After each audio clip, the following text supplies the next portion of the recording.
yang kita ketahui itu adalah undang-undang kebudayaan sesudah 70 tahun atau 75 tahun ya. Bahasa, adat istiadat, manuskrip, permainan rakyat, dan lain sebagainya. Yang saya pikir tadi para tokoh sudah menyampaikan juga pikiran-pikiran kebudayaannya secara spesifik.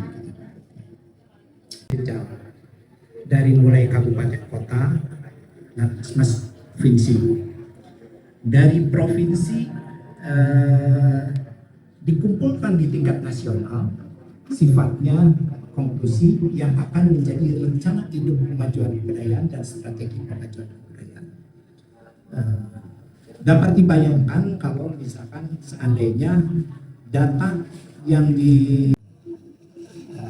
dan objek pemajuan kebudayaan atau servernya bisa disimpan di tingkat kecamatan, sehingga pemutakhiran data bisa dilakukan secara detail di tingkat kecamatan, agar misalkan data yang ada di kabupaten kota itu bisa terupdate setiap saat dan menjadi data yang sahih ketika masuk ke provinsi dan masuk ke nasional.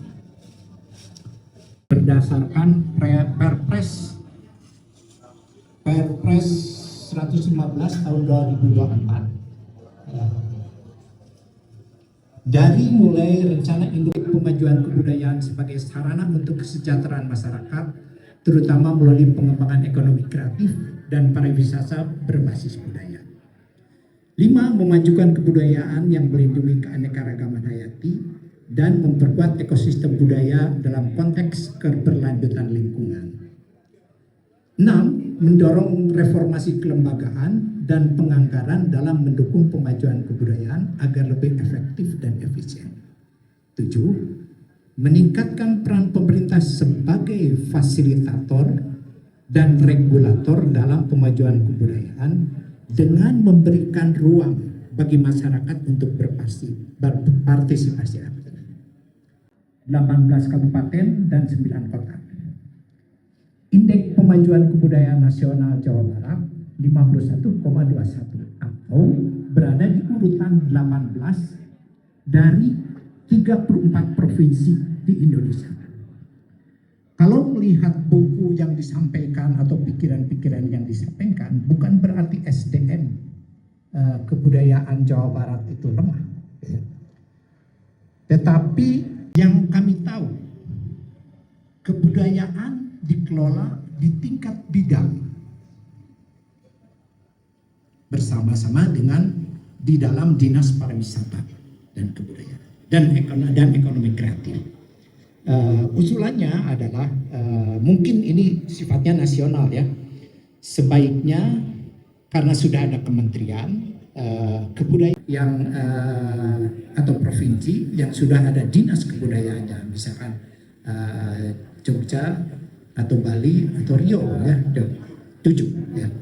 Nah, teman-teman dari Jawa Barat selalu membandingkan apple to apple antara misalnya yang dinas dan yang non dinas.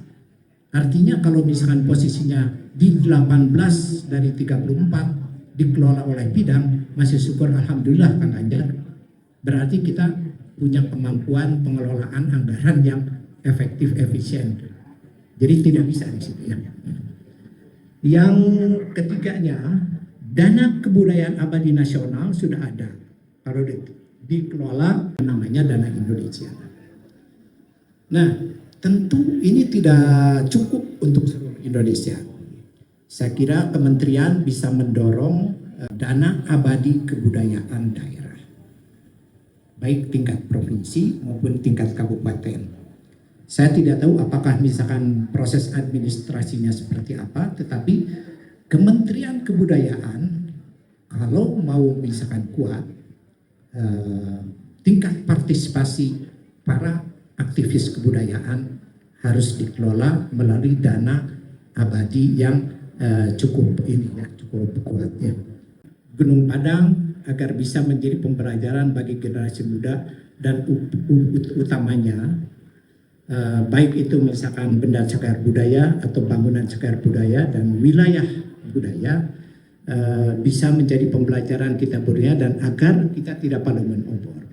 Yang terakhir adalah menjadi penting agar koordinasi antar kementerian dapat merancang tata ruang wilayahnya berbasis pada kebudayaan dan masyarakat adat dapat terlindungi juga dilindungi karena kita tahu antara regulasi misalkan kalau kita lihat misalkan undang-undang pertambangan itu bisa menggeser masyarakat adat.